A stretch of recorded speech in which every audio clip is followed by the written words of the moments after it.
సాక్షాత్తు కైలాసనాథుడే కొలువుతీరిన క్షేత్రం. ప్రపంచంలోనే అత్యంత పురాతనమైన ప్రాంతం. పరమేశ్వరుని త్రిశూలంపై ఏర్పడిన నగరం.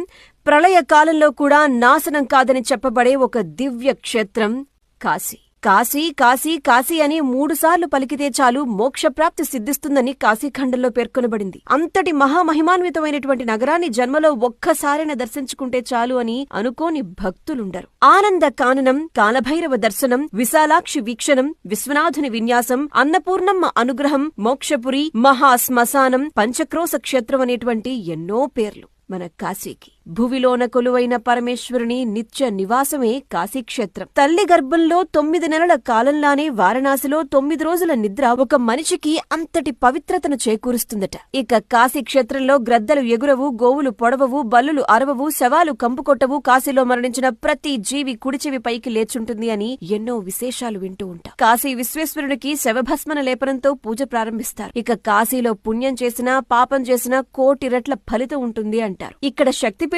విశాలాక్షి అమ్మవారు, జగత్తంతటికి అన్నం పెట్టేటువంటి అన్నపూర్ణాదేవిల నివాస స్థలం కూడా కాశీని. దేవతలు, ఋషులు, రాజులతో పాటు ఎందరో వారి తపశ్శక్తితో నిర్మించినటువంటి 84 ఘాట్లు కాశీలోని గంగమ్మ తీరాన కొలువయ్యున్నాయి. అంతటి అద్భుత క్షేత్రాన్ని దర్శించుకుని పావనం కావాల్సిందే.